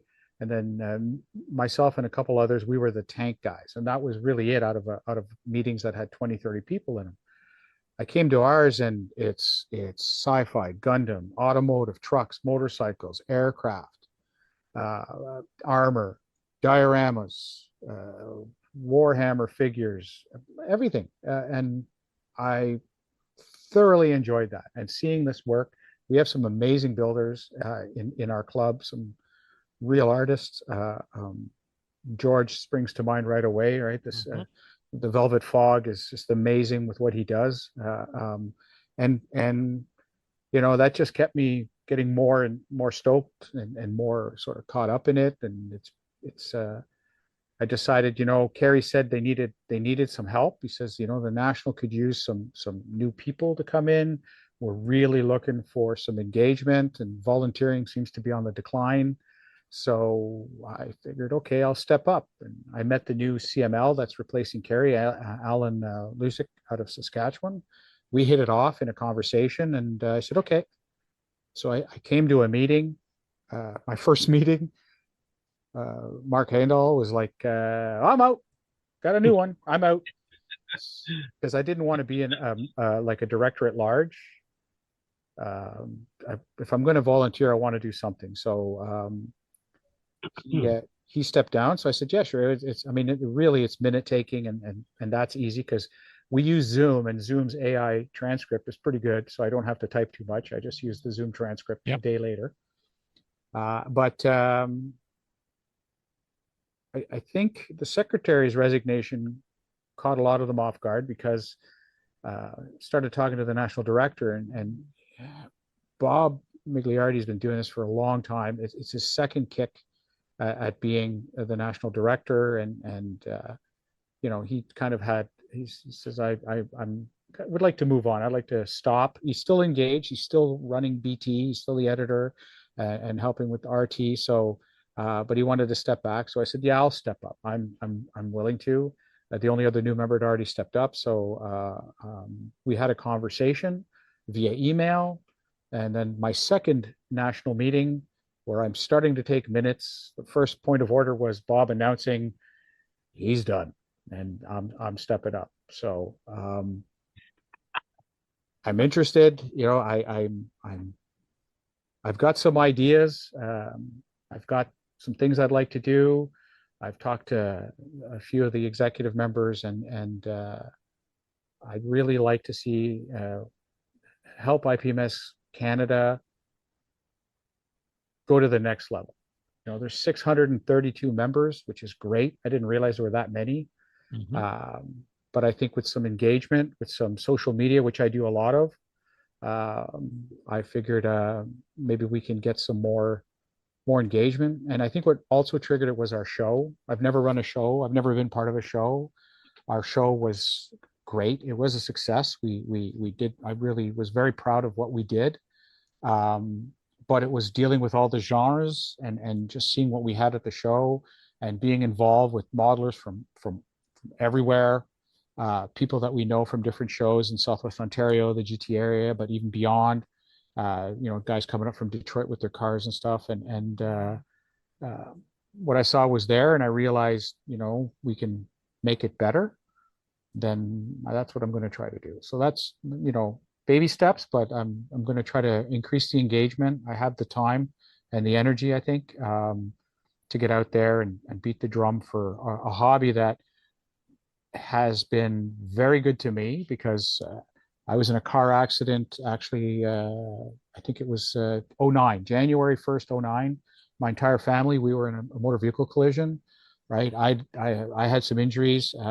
My hands weren't doing so well. I built a T34 diorama, which helped keep me flexible and helped as the healing process. And I worked for 25 years in the fire industry. I was 2 different fire departments. So the hobby helped with stress. It helped with an escape, put your mind on hold for a couple hours. It's been beneficial to me in that respect. And it's been beneficial to me because I moved out here. I know nobody.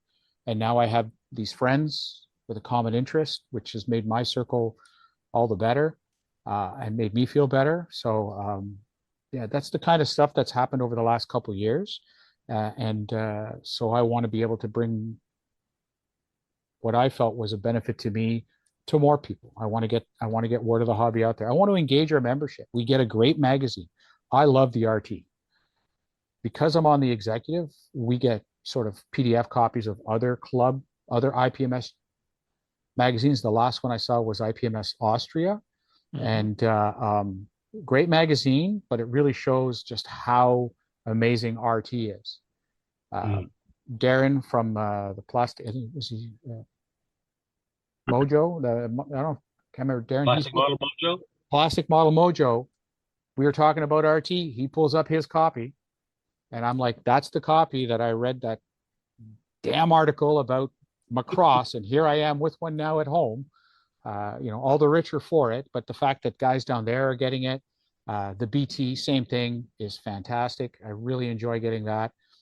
And so I thought, they're doing this. Let's do some more engagement. Let's do, what IPMS UK does. What's on your workbench? Getting the membership to bring forward and share, um, you know, perhaps open some more dialogue, good or bad, get some feedback, but engage engage our chapters. I mean, we're a big country. We're widespread. We've got 10 chapters all over, spread across Canada, and it'd be nice to get a little bit of a connection, and then start reaching out to like the other hobbies, the other genres. We have Macross and Gundam and figures, like I said, in our shows, and I want to start seeing that. We introduced that, like we had specific categories to engage other hobbies, other genres in our hobby with our show. And we had a turnout, we had folks show up, and I thought that was fantastic. And I'd like us to bring that out forward too, right? And open it up to all those wonderful Gundam makers that are out there that, if nothing else, give them another avenue to show what they do and share. Because I've learned techniques from those other genres that I use in mine. I think I told you just over Christmas, I'm sitting on the couch, everyone's asleep, I'm on YouTube, and I start watching those wacky 40K guys and how they're using inks, right? So now I did an article which hasn't been published yet. I wrote an article for RT. I used inks for weathering on a Stug kit. I wanted to try it, and it looks pretty cool to me. Baby steps, but it made me go to Game Chamber and buy 3 more sets of ink of a different brand to try out Liquitex versus I bought AK inks to see how they work, right? So but that's something I got from the miniature guys, and so I want to talk about that and share about that and get that into RT, and what are we learning from others, and what's coming forward, and just making the hobby better. So what do you just talking a little bit of a segue there, we've seen what happens. We've seen the good and the bad with other IPMS or organizations, particularly in the last year or so. What are some challenges you foresee with IPMS Canada going forward? Well, I mean, I think there's things we do right. I think there's things we do wrong and that we can improve. I don't have all the answers. When I used to work and I was a supervisor, I'd have staff come up to me and say, "You know what's wrong?" Well, no, I don't need to know what's wrong. I know what's wrong, but what's the solution? Because I can't come up with every answer for every problem. I need help. So, what's your solution? So I'll take the criticism. Open debate. That's good. But if you're going to come to me with a problem, you're going to come to me with a bitch.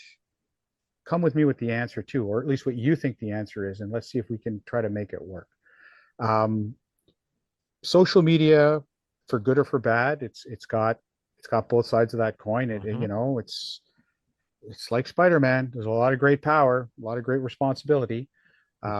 So I'm not shy about getting into that, but we'll see what happens. We're not very engaged in social media, and I'm looking to increase that with our executive to engage and just get members to share and talk.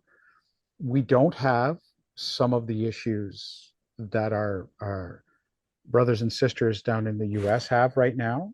But then we have challenges that IPMS UK is probably not dealing with, or differences that IPMS New Zealand or Australia have. So we all have our unique challenges. I find ours is distance and cost, right? I mean, I love Andy, but nothing teed me off more than 3 Hetzer kits for that ridiculous price of his.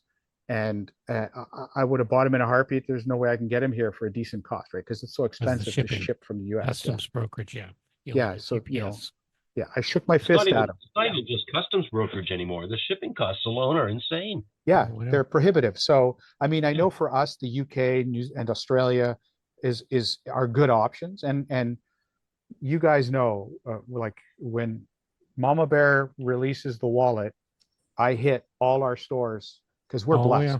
Yeah, we are.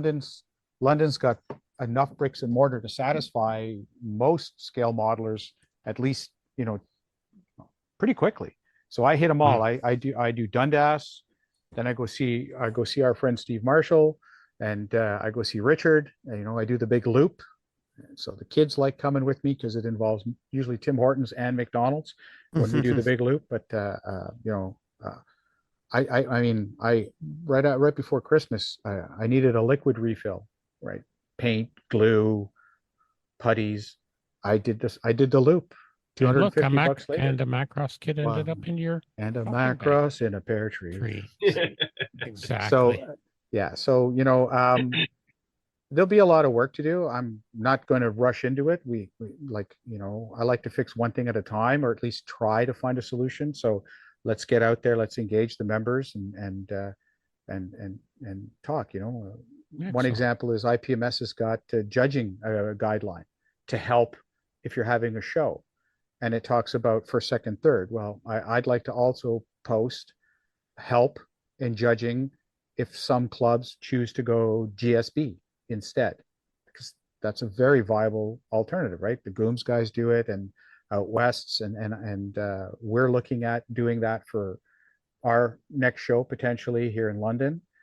So let's provide that support and guidance to clubs and members out there to say, hey, there's an alternative to how you do your show, or how you judge or look at kits in your show. I love the SIGs out of the UK. I think that's fantastic. I'd like to see us embrace the principle of having SIGs. Mm-hmm. I think that would be awesome. I know I was talking to Jeff. He was telling us that he's got 5,500 square feet of space just for display. Not at Nats, not for judging, just display. Over 5,000 square feet. That's just awesome. For people to bring displays, including SIGs. If there's any SIGs, they're being engaged to come on down. Yeah, I think that's what's going to be good with the Madison crew. Jeff or Terry, do you have any questions for our esteemed Jeff A. Papa Doc? Whatever. Well, I think, I think we're at a kind of a turning point. I think hopefully, in IPMS. I mean, I have no real involvement, right? Beyond membership, I don't really do that much for it. But all the stuff that's gone down here in the U.S., and it sounds like a more positive vibe up in Canada, which I don't know, doesn't really surprise anybody. But yeah, I'd like to see us try to use the social media and such for good, not just beating each other up. I'm involved with Starship Modeler, and online it's so much crap on Facebook that I wish you luck if you dive that way. Find a good cadre of volunteers to keep an eye on that stuff for you, just to let you know when it slides off the rails.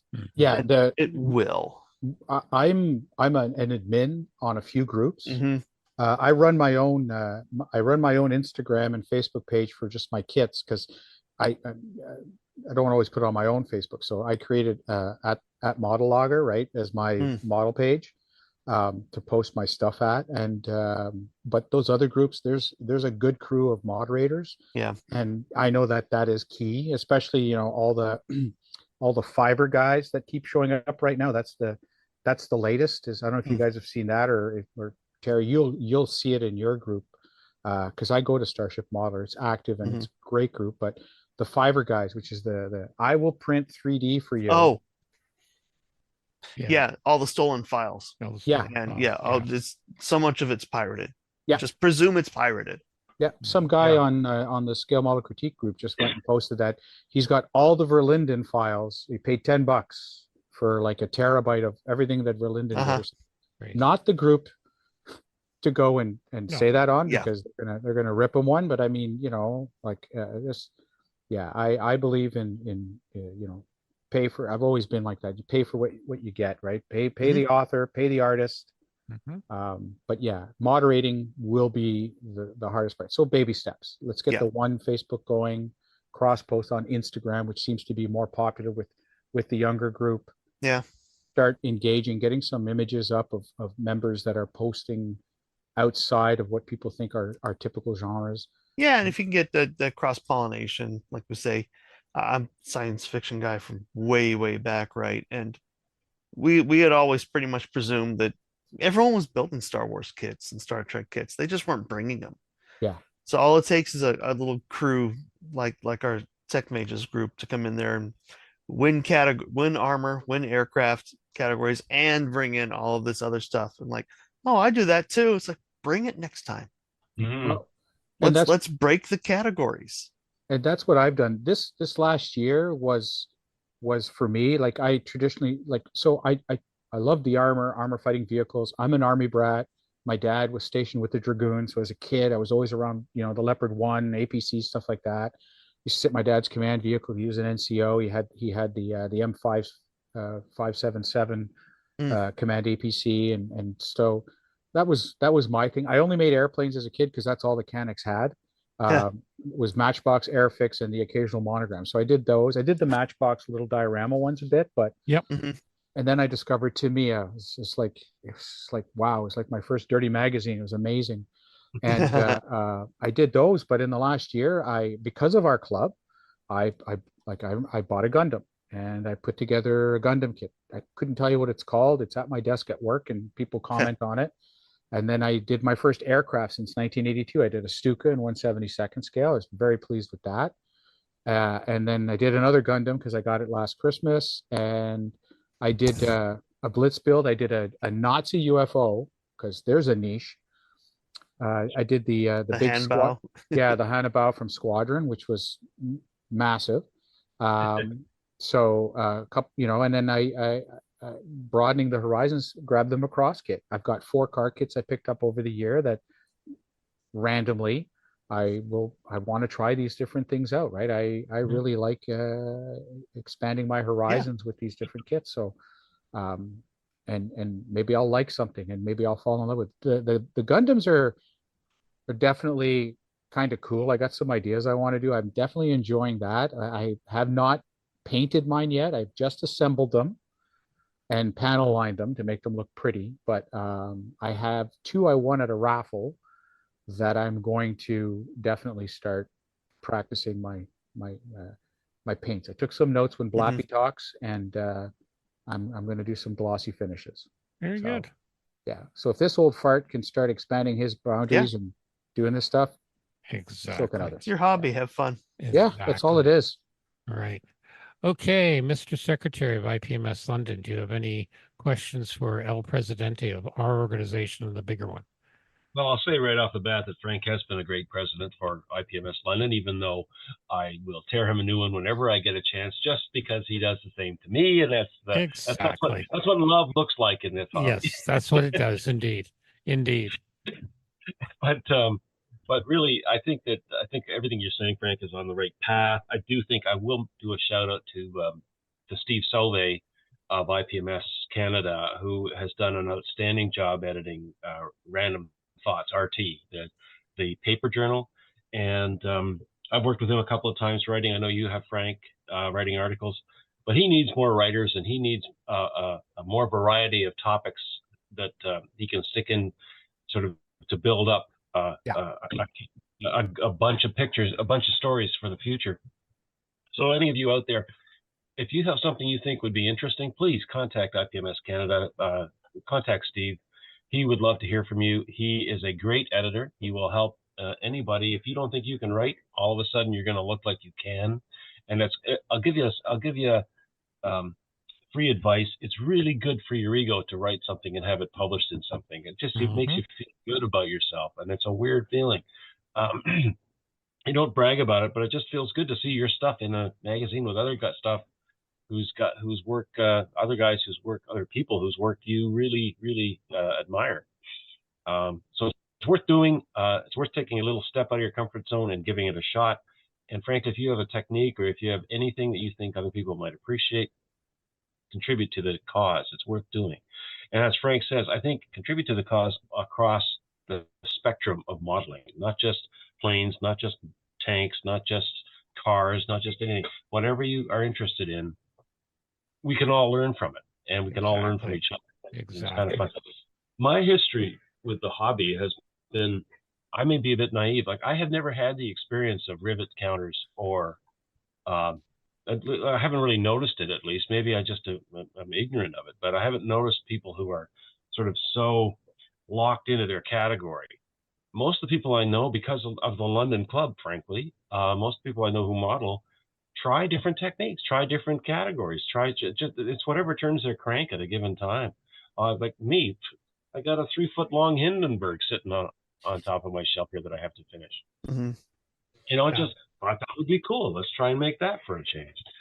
So I really think that's I don't just make one category, I make all kinds of different things. And I like reading about modelers who make all kinds of different things. Mm-hmm. The one thing my personal challenge, I might even try it this year, is figures. Yeah. Yeah.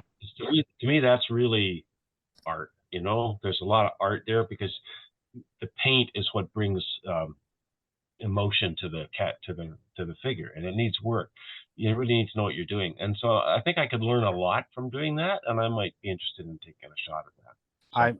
So, I'm interested in that too. And you mentioned, like, for example, rivet counters, right? It's the bane. But no, you know what? There's a place for that. There are people out there that love that level of detail. That's great. Mm-hmm. But when you're going to critique someone's work, or if you're going to, when you put it out there and you want to make comment, not everyone is the same thing. Not everyone is into that, right? Like, I am a good enough modeler. I have said, I got a friend, Rob Adams. He runs the Model Makers Union out Medicine Hat.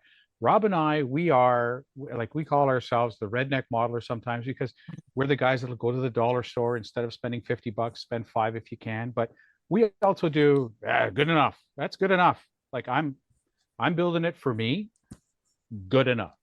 But there are people out there that research, they get drawings, they get everything you'd want, and 100%. I love seeing their work because it's spectacular, so detailed.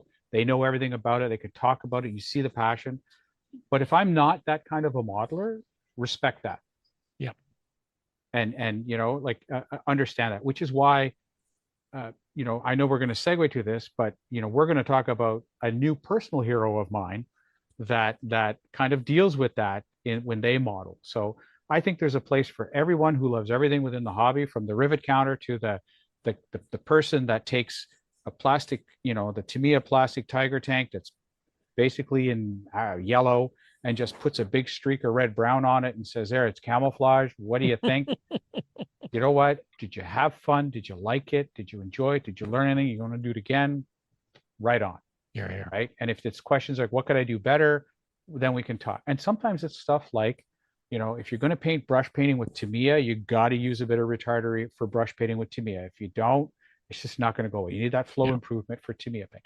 Or, are you going to use these products will help you, or you don't need to buy a Kolinsky brush right away. There's a $15 pack of 18 brushes on Amazon that have been working for me for 2 years now. And or buy 100 eyebrow brushes on Amazon for $12. Yeah. And you're good for the next 2 years with the detail paint. Or, like all of us, Canadian Tire spot glaze. Why buy you can buy hobby putty, you can buy this stuff for $7 and you'll use it for 3 years. And so I think there's a place for all of that, and that's what I want to embrace. And you want a rivet count, go right ahead. But if I'm not into that, respect that also. Yeah. When it comes to the term rivet counter, when I use rivet counter, I don't mean somebody who knows what they're talking about. I mean somebody who knows what they're talking about and is a jerk about it. Yes. Yeah. And yeah, absolutely. Yeah. I mean, like in anything else in life, to me, you should approach everything from the point of view of being kind. And if you can do that, then most of the problems disappear really quickly. Mm-hmm. It's when you're a bit of a jerk, then hackles get up, and then the flame wars start. Exactly. And that's what a lot of people got to remember. You just have to be nice. And a lot of the stuff that's happening in the US with IPMS USA, it's not the 6,000 members. It's a small minority that are very loud, like anything in social media. A few voices, basically, Yep. drown out. And I got enough negativity. If I've had enough negativity in my life, I don't need it. I just okay, whatever. Yeah. Like if I get comments that are inappropriate or I don't like, even from friends or family, I got the kooky aunt like everyone else does. There's a beautiful feature on Facebook. It's called hide comment, and they don't even know you did it, but nobody else can see it. And just use it. Exercise Exactly. your ability to edit. Here. All right, that sounds like a good place to end it. Now, I know we're definitely going to have you back, and I know there's some rumors you may be on a couple of other podcasts, so we look forward to hearing you there. Because you may as well spread the love. Absolutely. I listen to you guys. The day the episode drops, I'm Yep. listening in anytime. Happy to come back and share some time with you guys who my friends. So which makes it Awesome. even better. Perfect. Okay, let's move on. Things we've seen. Now, I believe, Frank, you and I talked about this last club meeting. This is insane. This is insane. Yeah. So, Frank, I'll let you do the introductions because you found this and we both saw it, but you mentioned it first at the last build night. So there's a gentleman who makes he does aircraft predominantly, and I apologize if he ever listens. Suichi Hayashi, I believe is his name, and that's how it's pronounced. And he does aircraft and hyper. I like the term. It's hyper realistic. It's his weathering is amazing. The quality of his builds, his detail work is remarkable. But the reason he becomes my personal hero is when the rivet counters, as defined by the Halen Dictionary 2024, those people that can't help themselves from making those derogatory comments, he just basically writes back, yeah, thanks. If you don't like it, don't come look at it. Or I don't need you to inconvenience me, literally, from the translation, right? I don't need you, so go away. If all you want to do is, basically blast my work, I got no time for you. Go away. Yeah, I love it. And the cool thing is, one thing he did was he did an F-16 with the big, like there's this big streak down the middle, and that no crew chief would ever, right? That starts up again. They don't rust. And then meanwhile, people are like, well, actually, that's the color of, I don't know what, WD 440 jet fuel or whatever it's called. And then people start posting pictures of actual F-16s up in the air, looking like that, right? And Terry, you'll know, right? That picture of a Greek, the Greek Corsairs, right? Yeah. As an example, rode hard and put away in the barn damp. But his stuff, when you look at it, it's gorgeous. It doesn't stay pristine for long. No. But it's his response, which is basically piss off. And he'll tell people, I don't care about your opinion. I'm just posting my work. You don't have to come here. Go away. And I think that's great. Yeah. And he's also got some books, which are just amazing. I know, kid. So yeah, definitely check them out. Yeah. This is so impressive. It's so impressive. I know. Kind of reminds me of like what Scale Scriber's work is. Very similar. Yeah. Just a masterpiece. They take their time and just, quite often you look and you can't tell because his photography is excellent. You can't tell if this is the real thing or his kit. That's what's and again, you hear comments like Frank said, you got one guy here with a picture. I was attached to the 56 Security Forces Squadron and guarded F-16. So I've got to tell you, you've got this perfect. So when the weathering is superb. When the sun heats the fuel, it expands and leaks from the access caps on the top. This in turn collects dust and other things right at the base of the wings. And that's exactly what he's done. And it's just absolutely gorgeous. So definitely check that out. Of course, we'll have that in the show notes. Okay. We are also sponsored by our good friend, and you'll like this, Frank, Return to Kit Form. Brett and Chrissy have a site of us out of Australia, and they specialize in Macross kits and, more importantly, canopy masking. Now they have some wonderful products, Macross stuff and canopy masks and all sorts of other stuff. They're also the non-North American distributor for Moscato Hobby Models kits. Now, Brett sent me a bunch of canopy masks. So if I have a one for your VF0, because they do make a VF0 canopy mask. If I have one, Frank, I will get it to you. Oh, I've got a thank you. few extra because these are awesome. These are definitely a must, and they just make life so much easier for some of those complex canopies. But if not, check out the store there. Great stuff, great store. He's got excellent blogs on how he's built up some of his kits over the years. He did a 5-part series on the standard, VF1 Valkyrie. Called it the Sex Machine because it was on the in the cartoon. So yeah, definitely very cool. Well worth checking out. Return the number 2 kitform.com. And of course, for more modeling podcast goodness, check out all the modeling podcasts. We have a list site set up at modelpodcast.com, and you can see all the other podcasts there. Don't forget to leave us a positive review. We are also on Facebook, YouTube, and of course, our very own website, scalemodelpodcast.com, home of the web's best show notes. We've been told that, actually. We have been told that. We also have merchandise at Redbubble. And again, we've got our What We Like page. So definitely check those out. You will find the full show notes, including all the various links. Frank, I'm going to throw a link up to Model Logger, if that's okay, for the Facebook fans. Yep. And we will do that. So is there anything else I've missed, gentlemen? I don't think so.